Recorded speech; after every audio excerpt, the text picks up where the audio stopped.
Welcome back to Vietnam Folktales. Today, let's travel together to the majestic northwest of Vietnam, a land of towering mountains, endless forests, and ancient mist. Here, nature breathes with the spirit of legends, and among these sacred peaks rose one of the greatest gods of our people, Son Tinh, the mountain lord of Tan Vien. This is the tale of his divine birth, his boundless compassion for humankind, and the eternal power of the mountains that protect our homeland. Long ago, in the land of Lang Xuang beside the Da River, there lived a poor but kind couple. They were both over 50 years old and still had no child. Their lives were simple and humble, yet their hearts were pure. They often helped their neighbors and worshipped heaven with sincere faith. One day, while the husband was gathering firewood deep in the forest, a bright cloud suddenly descended from the sky. Thunder echoed even though the sky was clear. From within the mist appeared a mighty spirit, with white hair and a shining face. The spirit spoke. "You have lived righteously and done many good deeds. Heaven sees your kindness and will bless you. Take your ancestors' remains and bury them on the slope of Tan Mountain, where the earth's sacred energy gathers. Soon, you will have a son who will bring great honor to your family and your homeland." The husband bowed deeply and obeyed. He returned home, told his wife, and together they followed the divine message. Not long after, a miraculous event happened. One day, golden clouds appeared over Tan Mountain, a dragon descended, and the air was filled with fragrance. A sacred well appeared, its water clear as crystal. The wife went down to bathe, and from that moment, she conceived. After 14 months, on the 15th day of the first lunar month, during the hour of the dragon, she gave birth to a handsome boy with bright eyes and an extraordinary aura. The sky filled with music and clouds gathered above Tan Vien's peak, as if heaven itself was celebrating.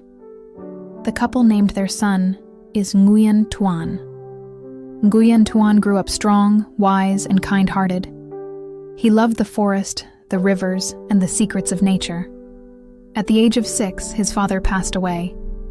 A few years later, his mother also died, leaving him orphaned. Together with his two cousins, Nguyen Sung and Nguyen Hien, he lived a poor but peaceful life, gathering firewood and fishing to survive. When the flood season came, and the Da River rose high, the three brothers could no longer cross it.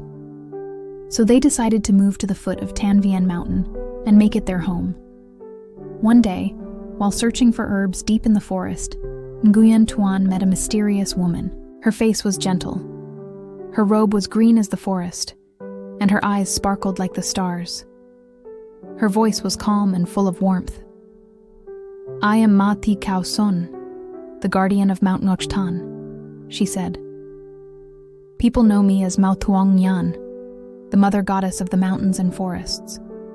I see that your hearts are pure and your fates are bound to this sacred land. I will teach you what you must know." From that day on, Mao Thuong Ngan became their foster mother.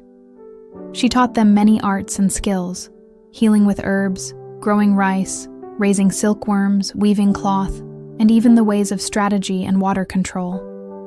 She said, "True power lies not in magic, but in compassion and the desire to protect the people."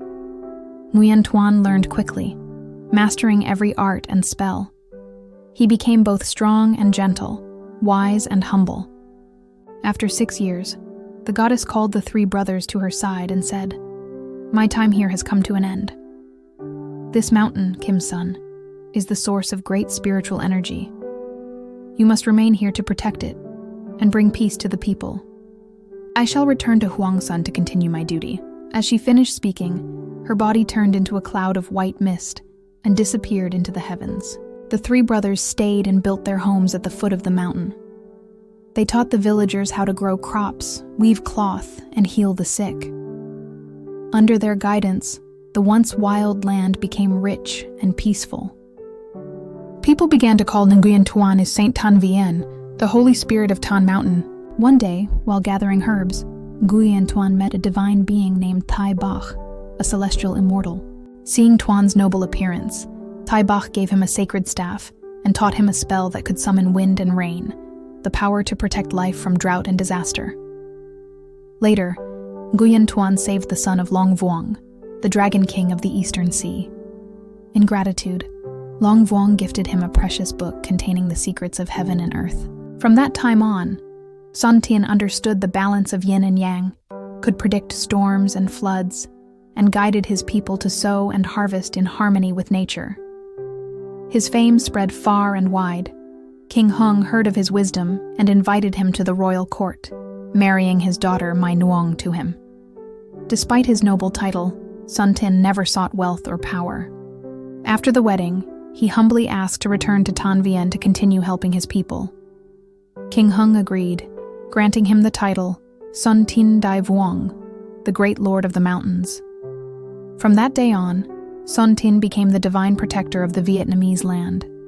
When drought struck, people prayed to him for rain, and the rain came. When floods rose, he appeared with his sacred staff to calm the waters. People say that in cold seasons, Son Tinh often takes the form of an old man in a green robe, wandering the streams and healing the sick. Wherever he passed, small temples appeared, built by the grateful villagers to honor him. In the northern lands of Tam Hong, Yen Lac, people built Bac Kung Temple to worship him. Around Ba Vi Mountain, there are many other temples, Den Ha, Den Trung, Den Lang Shuang, all facing the sacred peak where the spirit of Son Tinh is said to dwell.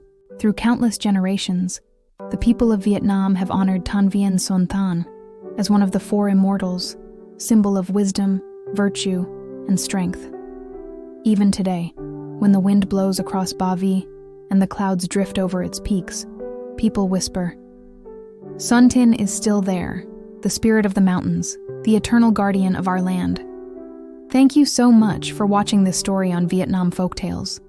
If you enjoyed it and want to hear more traditional tales from Vietnam culture, please like, subscribe, and turn on the notification bell to support the channel. Your support is the biggest motivation for us to create more beautiful stories about Vietnam's heritage. See you again in the next story.